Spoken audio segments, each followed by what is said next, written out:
palabra. 5 minutos, colegas asambleístas, por favor.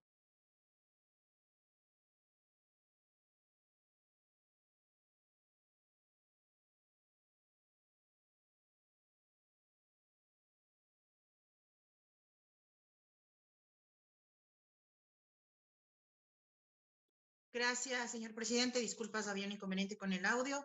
Muy buenas tardes con todas y con todos, con las compañeras de las diferentes organizaciones de la sociedad civil que en este momento están pendientes de este debate y que además se preparan para la jornada del día de mañana, este histórico 8 de marzo que esperamos, y valga la oportunidad, presidente y colegas asambleístas, para hacer un llamado al Ministerio del Interior y al Gobierno Nacional. El 8 de marzo es un día de reivindicación, no de represión, no de que nos ataquen, no de que nos golpeen, o no de que, como el año pasado, tengamos que contar en lugar de compromisos después de una marcha histórica, heridas y golpeadas. Ojalá que esto no vuelva a pasar.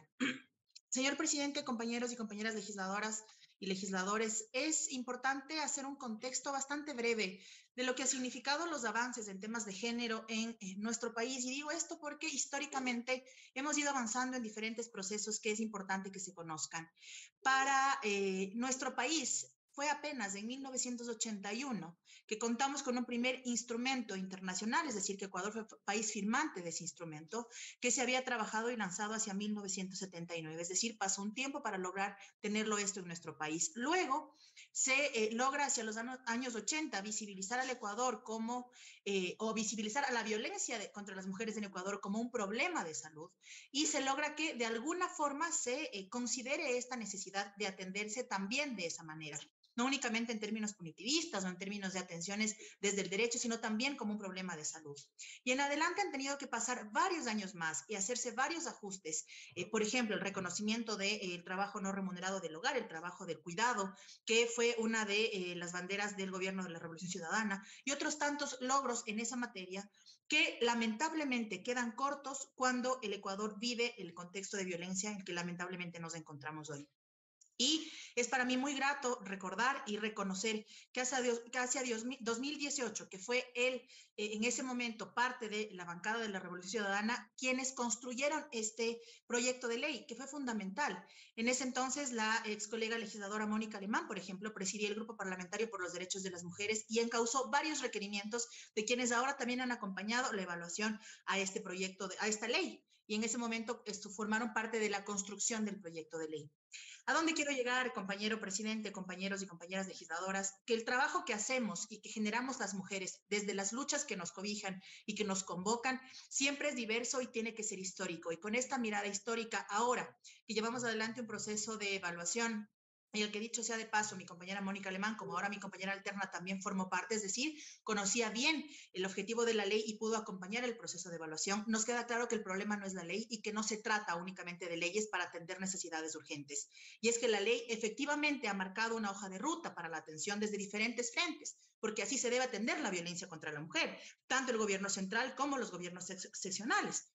Y muestras de que los gobiernos seccionales pueden atender con voluntad política ya las tenemos. Y efectivamente se muestran también en reducciones de cifras en ciertos territorios, que no significa que las muertes y los femicidios en los mismos territorios dejen de ser graves, al contrario, todos lo son, pero al menos con un esfuerzo de un sector de los gobiernos territoriales, de los gobiernos seccionales, sí se puede atender la violencia cuando se lo hace de manera integral.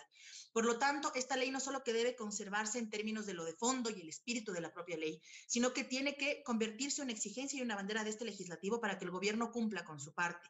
Por eso es que los requisitos o las resoluciones al final de este informe establecen responsabilidades a quien las tiene, que es el Ministerio de Educación, que es el Ministerio de la Mujer, que es incluso el propio Ministerio del Interior cuando de seguridad se trata en materia de ente rector.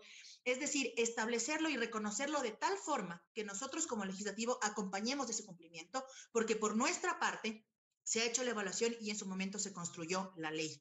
Esta ley que se vuelve un instrumento fundamental en un año extremadamente violento. Hace poco tuvimos que lamentar otro femicidio más porque esto sucede cada 28 horas, pero lamentablemente se amplía cuando la falta de oportunidades es tal que las mujeres son las primeras golpeadas siempre, y entonces aparece de nuevo la necesidad de buscar cualquier otra herramienta o cualquier otra forma, o incluso de ampliar un tipo de violencia del que poco se ha hablado, que es la violencia patrimonial. Por lo tanto, es necesarísimo que una ley de este tipo no solo sea un proceso de evaluación como él se ha llevado adelante, sino que fundamentalmente se convierta en una prioridad para cada uno de nosotras y nosotras, porque Cuenta es con un minuto, necesario. asambleísta. Gracias, presidente, porque es necesario que se cumpla a rajatabla para que en algún momento podamos al fin decir ni una menos. Que este 8 de marzo nos encuentre entonces comprometidas y comprometidos, porque esto no es una lucha únicamente de mujeres, mucho más si es que se nos reconoce como diversas, pero fundamentalmente que es para exigirle al gobierno central que por fin cumpla. Gracias, presidente. Asambleísta.